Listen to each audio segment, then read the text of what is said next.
We're rolling. So I'm Andrew Ridgie. This is Hospitality and Politics, powered by the New York City Hospitality Alliance. I am with Ben Gollan. Is that right? Because I'm Ridgie. You nailed it. Well done. Oh, beautiful. All right, we were just talking Don't about try again, Okay, just in case you mess it up a second time. Once and I said it. A man and his sandwich? A man and his sandwich. I love it. So to start off, I guess it's a silly question, but I also really a really genuine question. Yeah. How did you build this love for the sandwich? It's not a silly question. Okay. Because it's a silly love, but it's a full nostalgia play.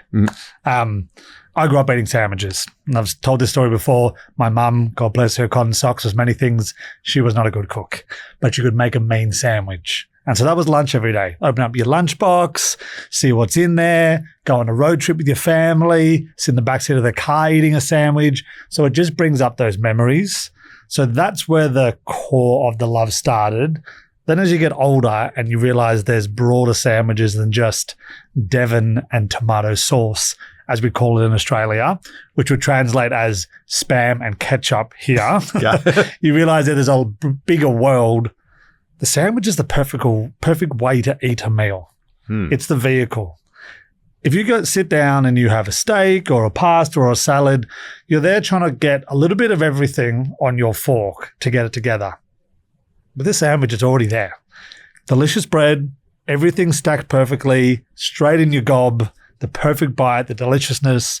So why wouldn't you love a sandwich? Good. I didn't think it was a silly question. I thought it was a silly question. I just everyone loves sandwich. Have you ever come across someone who's been like, I don't like sandwiches? They are out there. Are they really? They're occasional ones. Hilariously, they often happen on my sandwich walking tours, where a couple will come, one side of the couple is really into sandwiches, another side of the couple, not so much.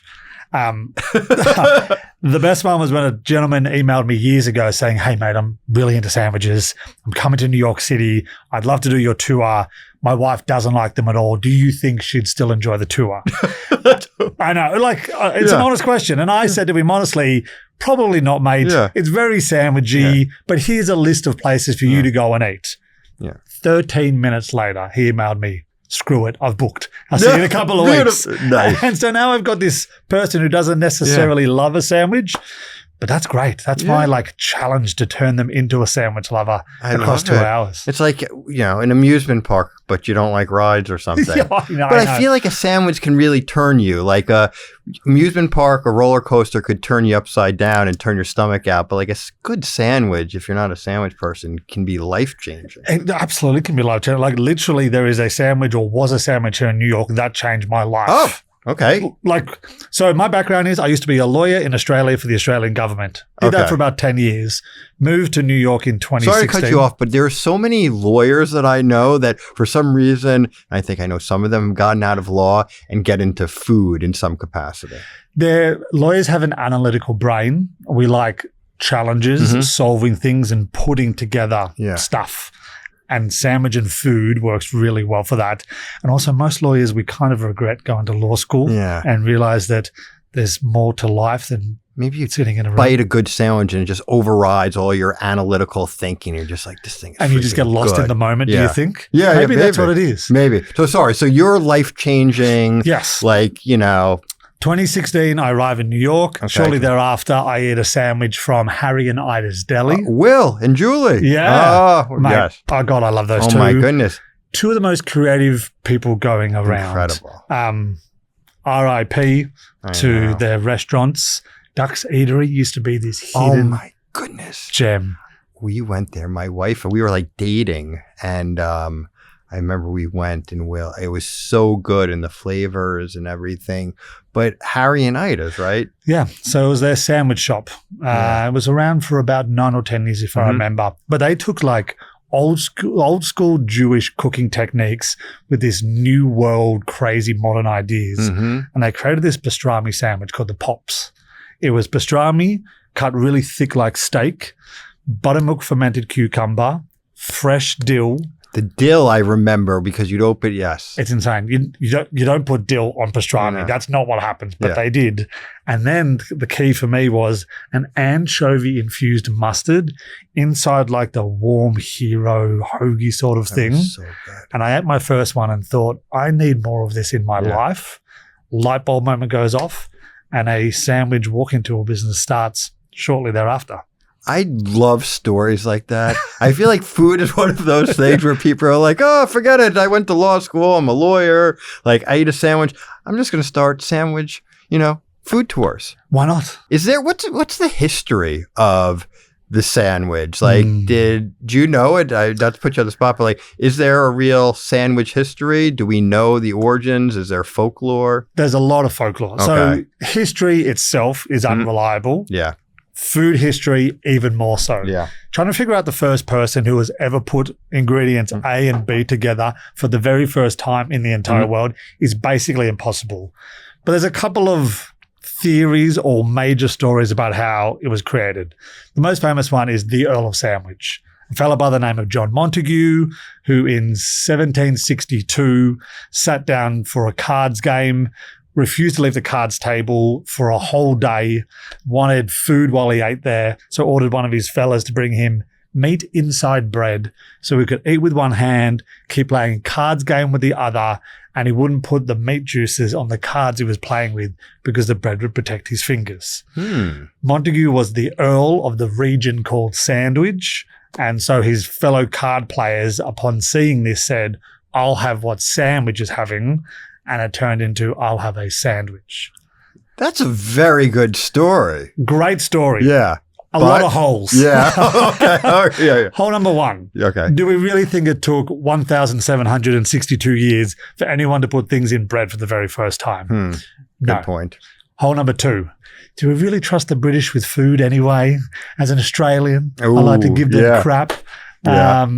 So the other theory goes back to the 1st century BC, when a fella by the name of Hillel the Elder may have inadvertently created the very first sandwich in like a religious symbolic sort of ceremony.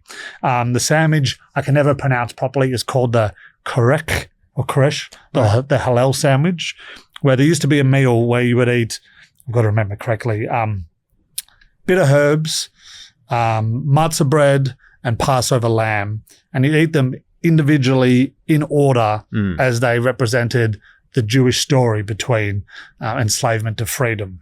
And Hillel came along and said, these are all three important parts of what makes us us, but they all make us us. Yeah.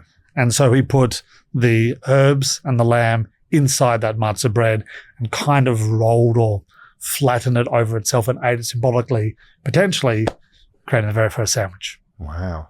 I like both of them. Maybe they both can be right. I'm happy with that. That's good.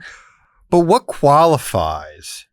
People get crazy, and we've talked about this on this show with like other guests and just all the time, like, where the best pizza is, where the best this is, where the best bagel, you name it. People are so passionate in their opinions on this. And I feel like just adjacent to that is what qualifies as a sandwich. And I know you've talked about this. Yeah. So from a man and a sandwich, what qualifies as a sandwich? So I'm going to annoy you by not giving you the full answer. Okay. Because quite literally, my whole business is based around the question, what is a sandwich? And when you come on a tour, we'll spend 2 hours eating from a few different little hidden gems, and we'll try to figure out along the way if a hot dog is a sandwich, is a burger a sandwich, is a burrito. We go down the rabbit hole and ask if a slice of pizza is a sandwich, is an empanada, is a lasagna, is a Caesar salad. So it's really hard to figure out an answer to exactly what a sandwich is. There's some things we can all agree upon, though. Yeah. Should there be more than one ingredient for something to be a sandwich? I would think something other than just the bread or whatever it has to be handheld. I'd say that's the fundamental, or no? Does a sandwich have to be handheld? How would you hold a croque madame in your hands? Is that a sandwich? Is that a sandwich? 2 pieces of bread, ham and cheese in the middle, more cheese and egg on top, using a knife and fork? It's tough. And then a hot dog. What about that? Well, this is where it all falls down to the hot dog. So, as the New Yorker, let me know. Is a hot dog a sandwich? To me, it's just a hot dog. I don't know. So that's the thing. It's like I try to think about it and I want to get like really passionate. My thing is like, no, it's not a sandwich. It's a hot dog. Like a burger is a burger. You know, a slice of pizza is a pizza. Empanada is an empanada. A bagel is a bagel. But if I cut a bagel in half and I put something other than like Nova and cream cheese and everything on it, if I actually put meat on it, you know, to me, that's a sandwich. But if it's just lox, it's not? No, to me, it's just Nova smoked salmon on a bagel, and I wouldn't call it, I wouldn't call it a sandwich. Like, I feel like I grew up with that. So I feel like that's what I think of. So I wouldn't necessarily call it a sandwich. Like if I was going to say to someone like, okay, you know, what do you want? Oh, I'm in the mood for a sandwich. You know, I wouldn't think of a hot dog or a burger or like, you know, Nova on a bagel. Sure. But I see how maybe if you're not like in it and raised in it or something, you're classified in the spectrum of. Well, we can go through those three examples. Yeah, right? Go ahead. So the burger for starters. Yeah. Now your burger, you've at least got bread or carbs on either side. Yeah. Meat, cheese, in sauces in the middle. I'm holding it this way and I'm eating it. Yeah. How is that not a sandwich? I guess you're right when you argue from that perspective. It's something in between buns, bread. It's handheld. Uh-huh. And originally when it was invented in Hamburg, Germany, it was called the Hamburg sandwich. Shit. Now, that takes us to the bagel. You're now holding it like this. Yeah. Let's make it even more annoying for you. If I just put cream cheese in the middle, how is that any different to a grilled cheese? And isn't a grilled cheese a sandwich? See, to me, a grilled cheese is just a grilled cheese. I don't even think about it. Is it a sandwich? Wow. I guess it is. But like, I was going to say if I go on one of your tours, which I'm going to, like if we got a grilled cheese, would I be like, wait, what? I thought this was a sandwich tour. I'd actually be really happy because I love, you know, grilled cheese. It is really difficult. Yeah. And when you start getting intellectualizing it, it's like. And look, it is the silliest, stupidest, but most fun thing to get fired up about because food itself is a bit of escapism for a lot of us. There's a lot going on in the world and food takes you out of that. Yeah. Then narrowing down on something even more niche as the sandwich, and then getting down to even more niche to this hot dog debate where it really doesn't matter. Yeah. But boy, oh boy, it's fun to debate and get fired up. I know. Well, the show is hospitality and politics, and this may not be politics in the nature that people think of politics related to government, but this is the politics of food, which is very political, and you break it down to a subcategory, the politics of what's a sandwich, what's not a sandwich, who has the best pizza, who has the best bagel. What you can put on them. Do you toast your bagel? Do you put ketchup on your hot dog? Do you put mayonnaise on an Italian sandwich? These are politics as well. No. Italian combo, I can't do mayo. I know some places do it. I'm just, oil, vinegar. And then some places put like balsamic on it too. And then that's another thing. I think more of like, mozzarella, on a sandwich with that. Well, let's transition a little bit within the realm of the sandwich. Like, what's the proper structure for a sandwich? Obviously, you have all of these different things about if it's a sandwich or if it's not a sandwich, but like, what are kind of the fundamental structures of a good quality sandwich in your opinion? Excellent question. And the number one thing comes down to balance. Okay. Balance. So here's my next controversial take, which gets me in a lot of trouble in New York. Bring it on. Uh-oh. Pastrami on rye is not a good sandwich. It's just not, because it's so unbalanced. Let's take Katz Deli, for example, the most famous one. Their pastrami is incredible. Yeah. They've been making that pastrami for 130 years. They take about 10 to 12 days from beginning to when it's in your mouth to cure, smoke, boil, whatever it. I'm like shaking. I'm worried you're going to say something bad. I am. Because then they put it on the worst bread ever invented in human history. That crummy rye that falls apart as soon as your fingers touch it, and you don't have a sandwich anymore. You have a pile of meat, delicious meat, masquerading as a sandwich. So what would you put on it? I would turn it into a Reuben. A Reuben is the perfect example. Put on a little bit of cheese for some richness, put on some sauerkraut for some tartiness, a balance, and toast that bread for some texture. Really? Holy moly, you need texture in your sandwich. There's a very famous fellow called Max Haley out of London. Okay. And he has 6 rules for all of his sandwiches. Hot, cold, soft, hard, sweet, and sour, I think, is the last 2. Because texture is so important. You're not eating a milkshake. You want that little bit of texture. So you need balance. You need to nail the bread. The bread is the first thing you see, the first thing you touch before it even gets into your mouth.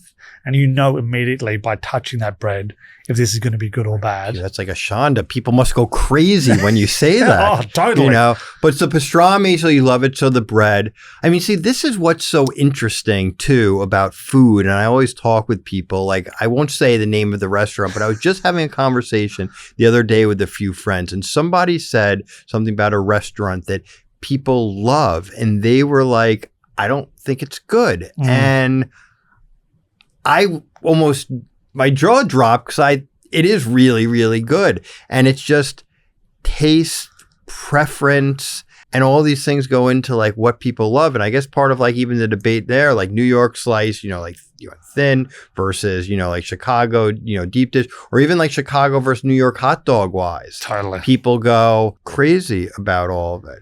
Because it's a fun thing to go crazy about. At the end of the day, it doesn't matter. I know. I'm still going to go to Catch Deli and get a sandwich every now and again. Pizza, deep dish, I'm not so sure about, but I'm going to eat it. I'm going to eat it anyway. But food is so subjective. Yeah. And there's not a lot of reason behind why you love something. Yeah. Like, for instance, what's your favorite color?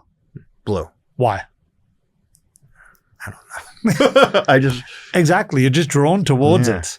And now I'm noticing you're in head-to-toe blue as well. I didn't need to actually ask that question. Even my glasses have a blue Food tint, as well. So that earlier question you asked me about why do you love sandwiches, I've had to spend a lot of time thinking about that because it's a question that comes up a lot when someone understands I've created a business and a life based around sandwiches. And at first my answer just used to be because. Yeah. And now it's like it's actually going back to mum and dad cooking, making it for me back in the day, and the adventure and the experiences built around that. So, all right. So when we're talking about the controversial things, obviously a pastrami sandwich from Katz's Delicatessen is so New York City. Yes. Are there or is there, in your opinion, and this is great from someone from Australia, like what is the most New York City sandwich out there? Oh, great question. Because technically, the Reuben, which is slightly different to the pastrami, right? The Reuben comes from Omaha, Nebraska. It's not a New York sandwich. So a New York sandwich would probably be, it's hard to look past the chopped cheese at the moment. I thought, okay. The chopped cheese is having a moment. It really is. Yeah. It's so funny because it's just like a bodega sandwich and it got this, I don't, it just got so popular. It's had this huge pop in the last couple of years. Quite literally 2 days ago, I went to a brand new restaurant. I think it's been open for 5 days. Wow. I'm going to mess up its name, but I think it's Nishan or Nisham. Okay. They're doing Pakistani style chopped cheeses. Fantastic. Amazing. Fantastic. And the guys out of Schmackwich elevated the chopped cheese game. They're doing Wagyu, delicious chopped cheeses, but the original one back up at Haji's, Blue Sky Deli now. Yeah. It used to be like $5-6. Yeah. That's just good, earnest food born here in East Harlem, depending on who you believe. I like that. I feel like your chopped cheese, pastrami sandwich, Italian combo, you know. Yeah, there's so much. And now there's so many variations. Then some sandwich shops have like so many different sandwiches. You go and you look at the board and you're like. It's confusing. Yeah. But I have mixed feelings about that. Oh, how about this? We didn't put bacon, egg, and cheese. There you go. Is that a sandwich? What are you putting it on? Are you putting it on your bagel? I know. You can put it on your bagel. You can put it on a Kaiser roll. You could put it on, it's funny. So like, obviously like at a bodega, it goes on, usually a Kaiser roll. From a diner, I like it on white toast. Ah, interesting. A bagel shop, I'll usually get it on an everything bagel. Yeah. I love an everything bagel. It's right. That's the best bagel, right? Look, also, sometimes my food tastes, I'm a bit of a basic bitch. Yeah. And that sits nicely in that category. Yeah. So we talk about like the most like iconic sandwich and stuff, but let's talk about food tours. You mentioned in the beginning, you know, the guy and his wife who's not into sandwiches. Yeah. What does a sandwich tour with you look like? So like we just meet you somewhere on the side of the street and you're like, all right, we're going to pretty much eat sandwich. I mean, because you can get pretty full quickly too. So look, the elevator pitch is it's a bar crawl for sandwiches. Okay. Everyone's been on a bar crawl before. Of course. You understand you're going to go to 3-4 different spots. Probably going to have a drink at each one. And by the end, you're going to be pretty full. So with ours, you spend 2 hours. You go to 3 different hidden gems, little mum and pop shops. Sure. You eat around about a half a sandwich at each. So you're eating anywhere from 1 to 1.5 sandwiches, New York-sized sandwiches across those 2 hours. The walking in between helps to walk some of that off. We stop for a beer or two along the way, and we have this hot dog debate and learn a little bit about the stories behind the people who actually make the sandwiches, because they are really the heroes of the tour. These restaurants, these mom and pop shops who are putting their blood, sweat, and tears into making this glorious little dish that we get to eat. Tell me about some of the places that you go to. How did you find them? Why are they so special? Because I actually just saw you kind of lit up when you're like, some of these mom and pop places, something about just your energy. I don't want to say change, but you got very like passionate, almost like. Yeah, they're the reason I get to do my business, and I want to support them. So we try as much as we can to not go to really big names. We've spoken about Katz Deli. Yeah. You don't need us to find Katz Deli. They're doing well on their own. Russ and Daughters, etc.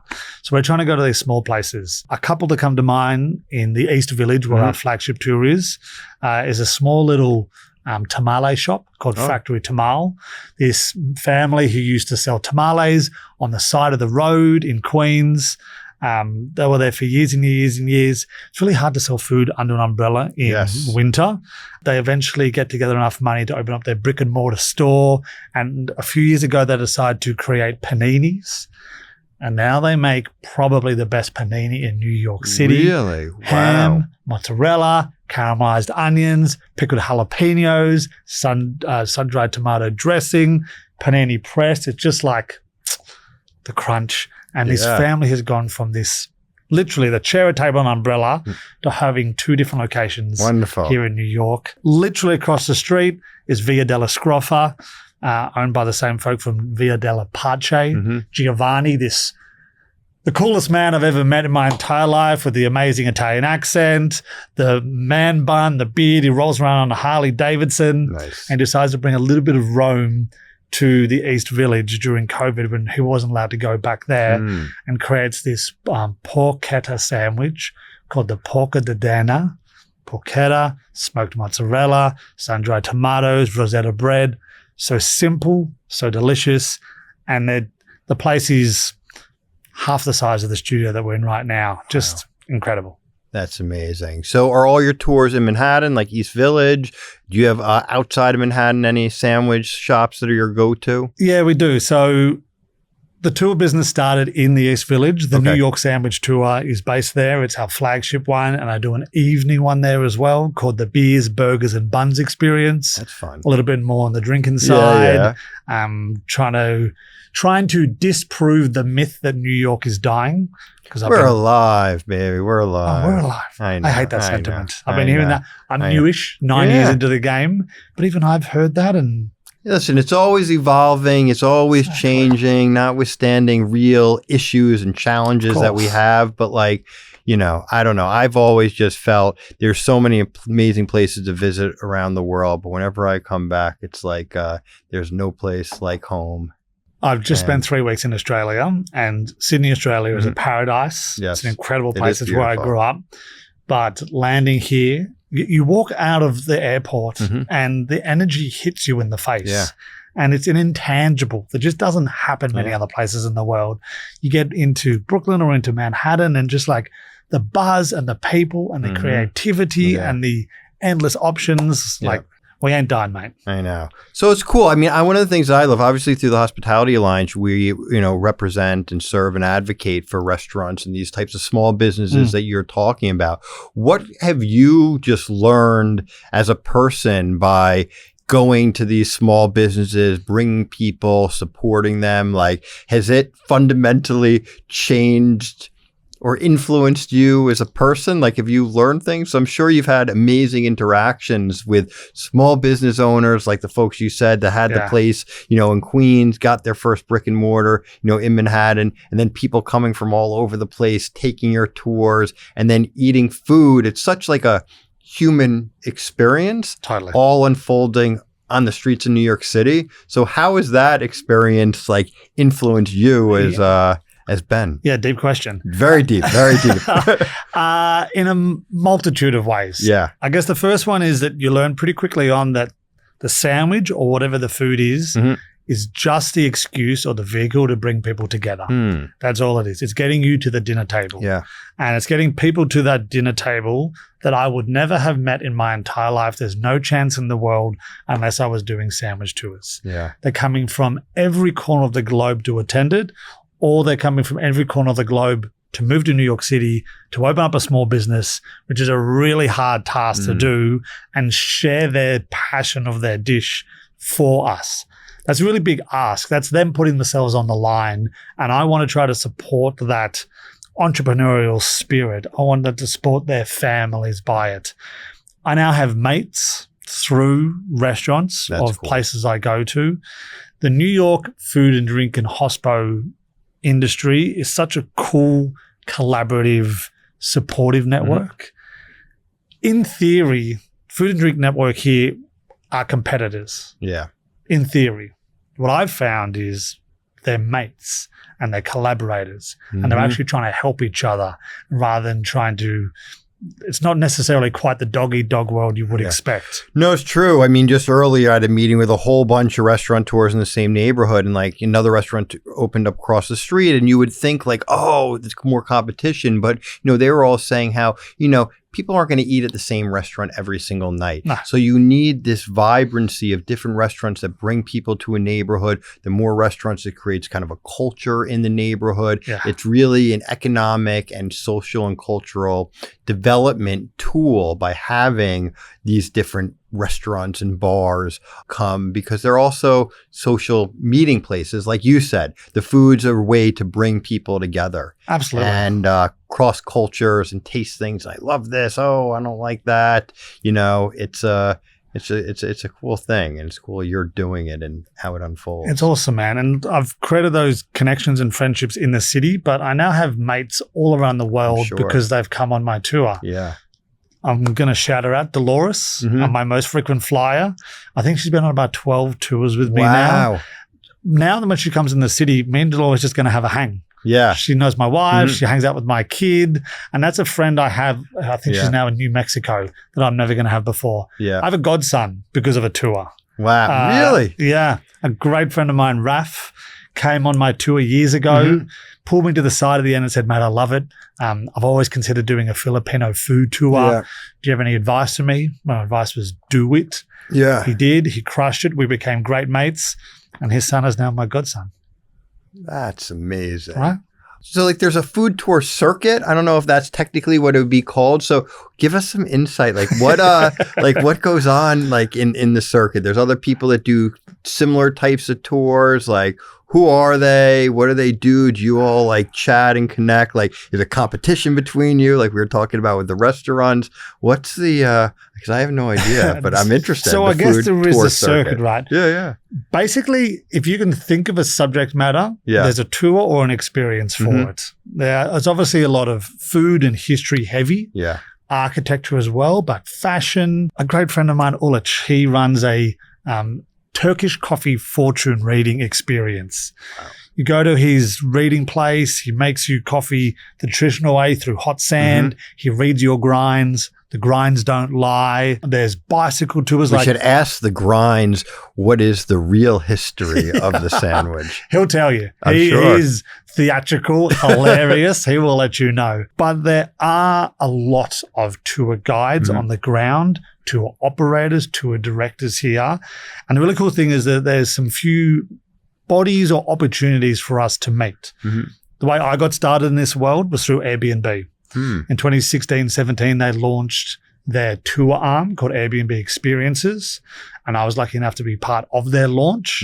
And because I've been with them for quite a long time now, I'm now the community leader for Airbnb Experience hosts here in New York. And once a quarter, me and my co-host Danny, we organize a meetup.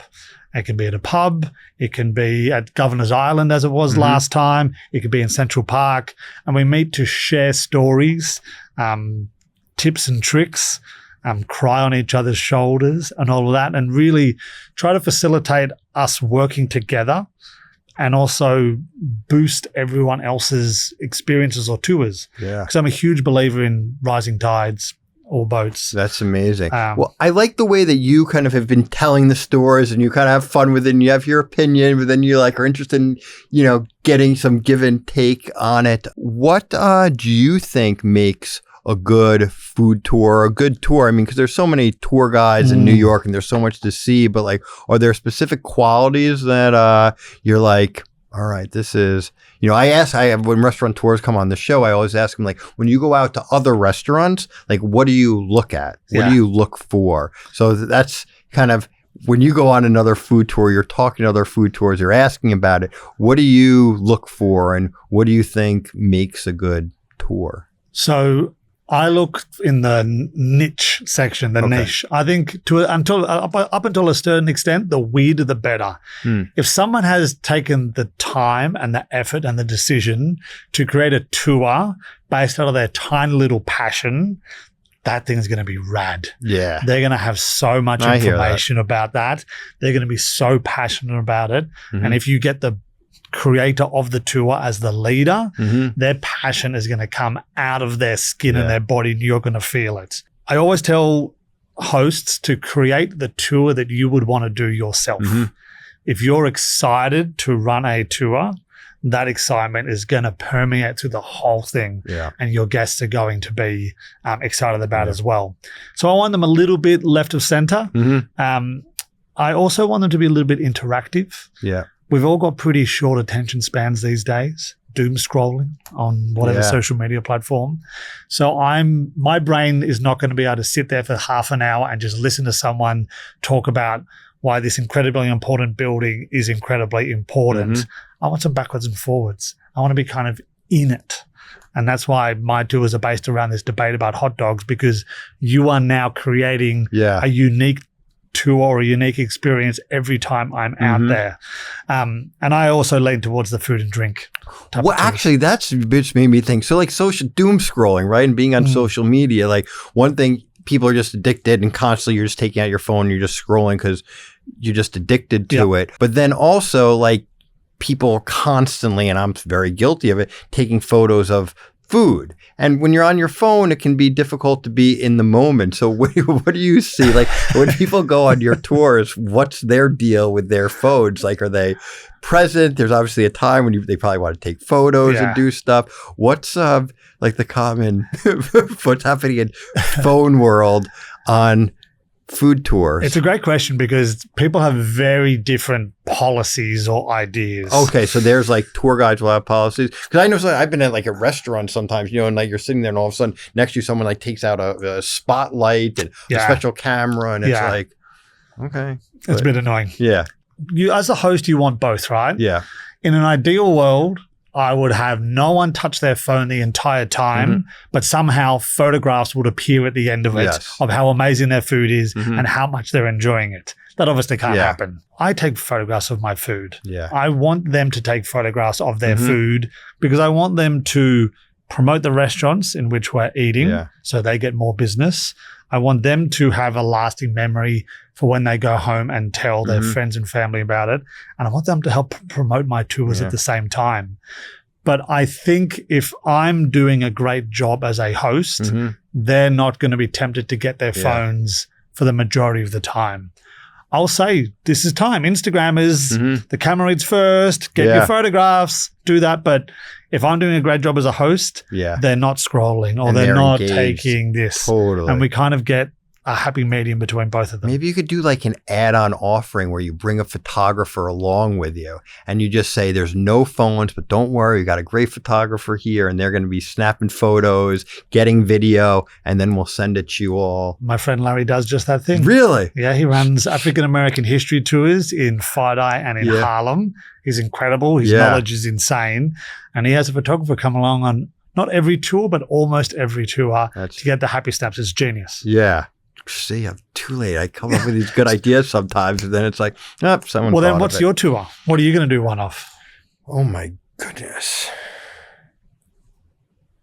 I just walk everywhere. I don't know. I was going to say I could just say like funny things that have happened throughout my life walking around. Like, oh, here I saw this crazy thing, that thing. People wouldn't be that interested in it. I will tell you, there's a great app, and I'm going to pull it up because I can't. The name. Do you know Urban Archive? I do not. So you can see, basically you can go put in the address, like let's just see right here, and it will bring up the history and photographs as far back as there are photographs and histories of certain buildings. So like to the modern times. It's that's awesome. Really, really cool. So I don't know, that's not a tour that I would do, but I'm just saying, I don't know why, but it's very cool because it's one of those things where like you can just be walking around and you can see what this building looked like, what this area looked like throughout the, centuries in New York and get a little bit of history from it. Yeah, I love history. So I feel like whether it's food, it's history, it's architecture, things that have happened,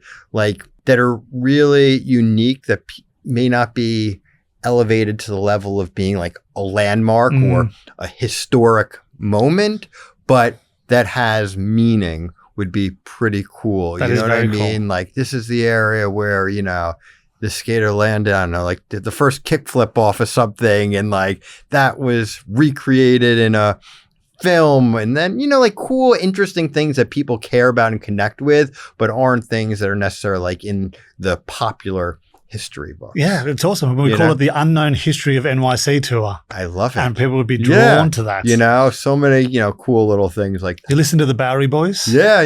They've got a whole bunch of content just like that. So I feel like those are all the cool things. Going back to actually the businesses. So because you're bringing people to these sandwich shops, you're finding these sandwich shops and everything.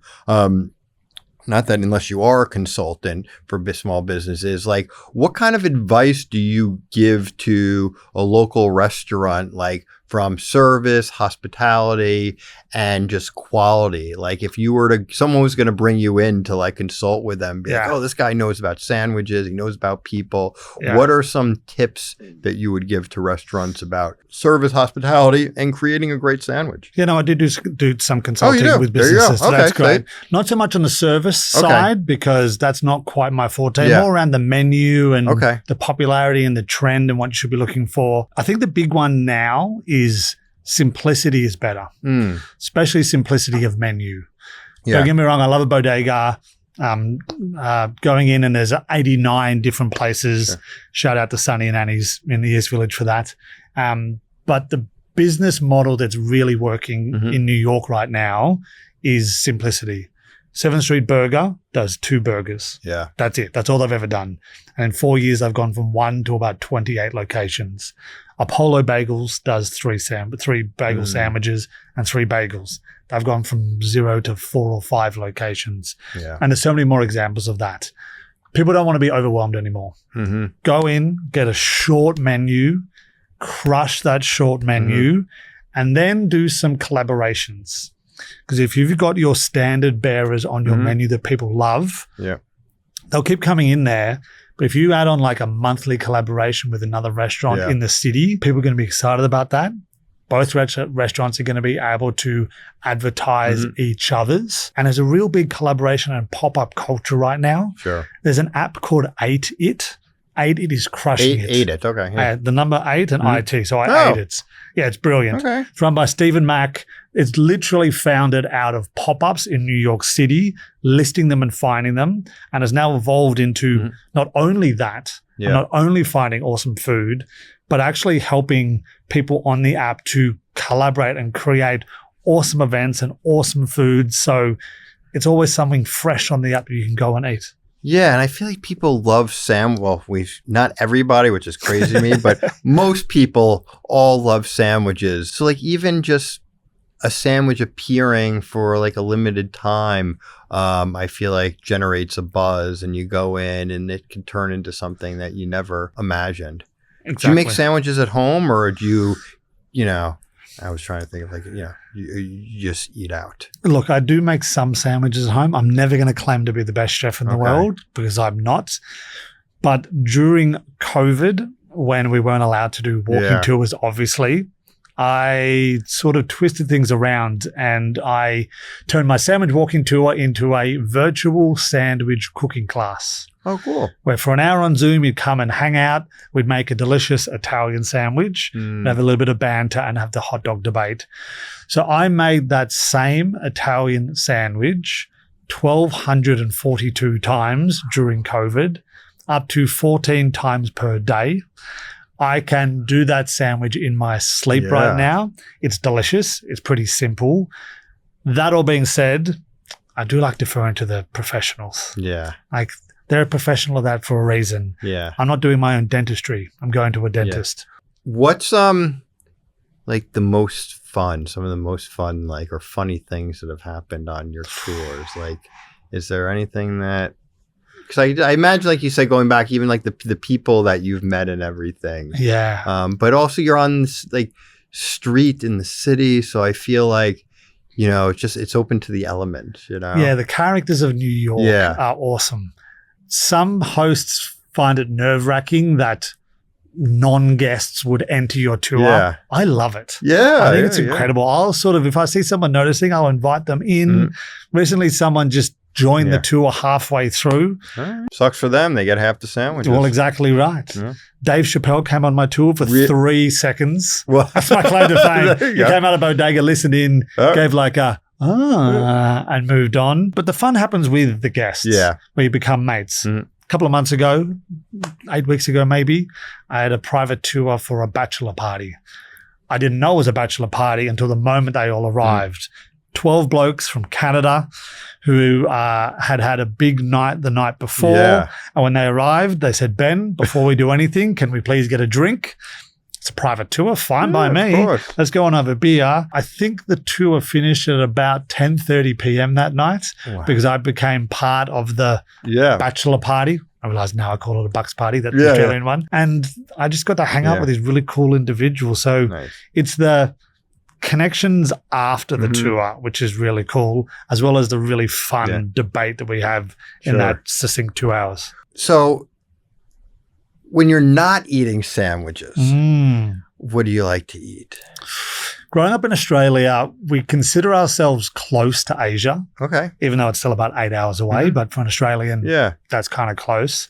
So Asian cuisines, Thai and Vietnamese in particular. Nice. Love a pho. Oh my goodness, I love a pho. Yeah. Love Thai food. And sorry, New York, I think Australia does generally a higher quality of both of those. Oh, I don't know. I had good Thai food. I don't know. I can't agree with you. But I can say it was good. I can give quality there. It's getting better. Thai is definitely getting better. Yeah. Like with fish cheeks, Soother, Thai diner. Yeah. No, there's a lot. And I like the spice too. You know, you got there's so much good food. I mean, that's one of the cool things that I just love about New York and more cities too. You know, it used to be like you had to go for quality food to any of the major, you know, cities, but there are just so many areas around the country, but around the globe where there's, you know, incredible food. It's funny, you know, you mentioned you love making fun of the Brits and their food.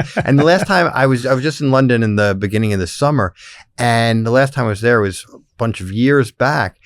This trip, I ate so well. Yeah. There were so many good restaurants, and I was, you know, wow. Actually, Rambutan, which is the Sri Lankan restaurant, was one of the best meals I've ever had. It was just really remarkable. And, you know, it's... Sri Lankan is a real sleeper. I went to Sri Lanka a number of years ago now. Their curries are incredible. Focusing on one dish, like I had this mango curry, basically just a big mango pip and not much else, a couple of vegetables that I still think of once a month for the past 12 or 14 years since I was there. Yeah. I know Dishoom is coming out to New York. I ate at Dishoom. I ate at Gymkhana, which was incredible. And they're opening, I think, Ambassadors Club here as well. Yep. I'm going actually to Bungalow to eat again. There's some Indians having a moment. It's huge really, moment. really incredible. It's I ate at Dharmaka again very recently, and some of their lamb dishes are great. Yeah, they do such an incredible job. I asked this on another podcast recently. Lamb is not such a huge cuisine or dish in America. Why is that? Because we're just speaking about London, British and Australian, a roast lamb is like, or roast cutlets are a huge dish. Yeah, just roast in general. I mean, it's like, lamb chops and you think, Australian lamb, but it's much more of like a steak burger. I love lamb and, roasted, leg of lamb, lamb chop, you name it. But and then, goat and with curries and stuff. There's just so many great flavors and I can eat it all the time. My wife is Persian, so there's so many great, like stews. Totally. And my daughter's like, obsessed. My wife's a great cook. And, there's just, and that's the thing, like talking about it now, there's so much great cuisine and great food. And it also kind of then gets into the culture of how, it evolved, where it came from, the rituals of like consuming that food. And I think when you start looking into the history of the food, it actually elevates the whole experience, but also the taste of it. Yeah. I'm not a huge history buff, but I've learned a lot of New York history through food. It makes me appreciate the city more, but it makes me appreciate the dish more to see where it is now and where it has come from. It just adds another layer of flavor to what you're enjoying. Controversial. Hit me. Subway sandwich. Look, I will always have a soft spot for Subway sandwiches. Me too. Thank you. And that is not the normal response. When you're a college student and you can get a foot of sandwich for $6, $5, that's Christmas. A jackpot. I used to be a meatball Subway guy. Okay. I got fancy and moved to sweet onion chicken teriyaki. Oh. I got even fancier when I added avocado to it. Wow, that is fancy. I'm not going to get that many Subways every year, but you just know when you walk past one and you can smell it a block away. Yeah. There's something like warms the cockles a little bit. I get like, not that often, but what I would, the grilled chicken, but then I'll get basically everything on it. Like this, the banana peppers, the jalapenos, little, oil and vinegar. And there's just something about it that, even the smell of Subway, you know what I mean? I feel like they must have really designed that smell. Well, I'm pretty sure they pumped that smell in. It's a branded. Like a perfumer, came up with it. You should be, that would be pretty funny if you just like worked that into one of your tours. People would be like, I like 5-star reviews. I might not make them a permanent fixture, but you never know. Yeah. Maybe we could launch a sandwich together. That would be fun. I'm going to think about different types of sandwiches. I mean, the thing is too, with a sandwich, like you were saying, even making it home, you need a lot of ingredients. Not all the time, but, it's like, you need the bread, all the different stuff to put together. Well, what's your favorite sandwich? I mean, I love a good Italian combo, like Sal, Chris, and Charlie Sandwich King in Astoria, right where I lived. That is a great sandwich. That's a great sandwich for 4 people. It's amazing. I know. It's enormous. And it's so funny. This comes up because on another episode recently, we were like talking about sandwiches. Then they also had the Bomb, which is their other sandwich. Yeah. And then actually one of my younger brothers, like childhood friends, Alex, started Compton's. Which are in Queens, and now it's so good. They keep they've exploded. Yeah, they keep, and it's cool. He has like video games and everything. I remember when they opened like the first one. In Astoria, right? Yeah, and now I saw they opened the East Village. They have a whole bunch of them. It looks like he keeps opening, and it's really good. I mean, I've been there like twice. So I need to go more, but like they have really good stuff, and their Instagram's really good. And then we just launched. It's our second year, what we call our district dining guide at the New York City Hospitality Alliance. Okay, and we asked city council members and like the mayor and citywide elected officials, not for a favorite because that's too political, but a go-to restaurant and a go-to dish in their district. Because in theory, these are the elected officials that represent, these neighborhoods. They're all around. They should know like what's good. And we've gotten so many interesting, great submissions. Yes, you get the standard place that you would imagine, which is great because those places deserve to be recognized. But you also get these like neighborhood places that unless you like grew up in that neighborhood, you probably wouldn't know about. But speaking about Compton's, which now more and more people are knowing about as they grow, Council Member Tiffany Caban, who represents Astoria this year, picked Compton's, I think, which is pretty cool to see, Do you get any controversial answers, though? Because if we go back a few months ago and there was the New York Times questionnaire to mayoral candidates about their bagel breakfast order, and some of the responses caused some responses to them. Yeah, thankfully we haven't gotten anything, too crazy, and it's been a lot of fun. We launched, one of my recent guests was Roger Clark from New York One. Yep. And we were talking about a lot, and then he did for the second year like our launch. So this year we just met with Gail Brewer, who is a city council member, iconic New Yorker, elected official on the Upper West Side at Manny's Bistro, which is a beloved neighborhood place. And we're there bright and early. And Tony Danza, the famous actor, walks in the morning, sits down. He's live on the air and he's talking about why he loves Manny's. And he was like, you never, ever, ever find a brown leaf in the salad or anywhere. Manny looks at everything. It's such a beloved neighborhood restaurant on the Upper West Side, but it's also not like a worldwide famous restaurant. So Manny was saying after he was on New York One on this, people were calling from all over. They saw Tony Danza loves the place. Like, I want to go check it out. So thankfully, for the most part, everything's been really cool. Like last year we launched it and it was this restaurant, The Door, which is a Jamaican restaurant out in Queens with the Queensboro president, Donovan Richards. And people just reach out and they're like, oh, that's such a solid place, But when you start getting into like asking bagel orders, and, I remember when, Mayor de Blasio ate the pizza with a knife and fork. That was a thing. Or then, it's like, cinnamon raisin bagel with this, people get. You'd think there'd be like some preparation or an advisor to be like, I know. Maybe this is how we structure this. Controversial in my own right, and maybe I'm overly politically correct on this for whatever reason when it comes to food, is I know people get infuriated if you don't do it properly. Yes. You don't need it properly. They're like purists. Okay. I kind of don't give a shit. I'm like, you know what? Eat whatever the hell you want to eat. If you enjoy it, I don't have to like it. But, if you want to put something stupid on something else that people are going to be like, I don't know. In New York, that's all around the bagel world. Because you grew up in a cafe bakery, right? Yeah. And so did you experience this? Yeah, I mean, people, once, I'm trying to think, I don't even remember, like maybe someone got something like weird, that's why I said it on a cinnamon raisin bagel, like, I don't know, like, tuna on a cinnamon raisin bagel with like something else. I don't know. So, but generally people were pretty standard, I think. Yeah, look, I kind of agree with you, like do what you want to do. And to the point where sometimes I like doing things that you're not supposed to, just to troll or piss them off. Yeah. Like that's a little bit of fun. Yeah. No, I agree. Like I go like, hot dogs, people like ketchup, they like mustard.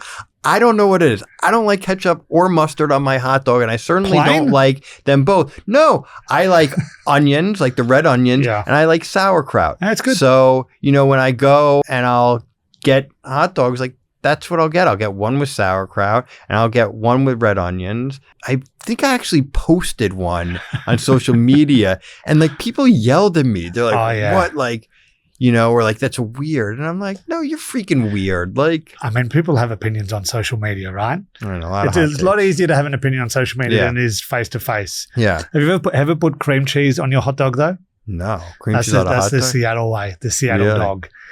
Just give it a shot. It's a bit weird, a bit funky, but with a sauce as well. I'll try everything once. My wife and I had a rule with our daughter, who's 10 now, that you always have to try a food twice. And we've stuck with that forever. And, we're always out eating and stuff. So she's, been very fortunate to eat lots of different food and stuff. But, it's good because the first time you could be like, your taste buds also, if you're not used to a certain flavor or a taste, it's different. So if you try the first time, maybe I wasn't crazy about it. The second time allows you to kind of. Can you remember any specific items that didn't make it past the second one, or that you didn't think you were going to like and did make it the second time, both ways? I can't think of anything, but what I did, and my wife now has gotten mad at me. I used to take hot sauce. This is really bad. I hope like Child Protective Services isn't called on me, but I actually did take hot sauce on it. And when she was baby, and I put like a little, not like a lot, but like by her lips and stuff, or touch a little food on it, because I wanted her to get these different flavors. And I'm a really big believer that when a child is young, that's when their tastes really start forming. And, if you grow up just eating one type of cuisine, you get used to it. And as you get older, especially kids, I don't want this. I only want that. You know what I mean? And if from a young age, they're getting these different flavors, these different spices, it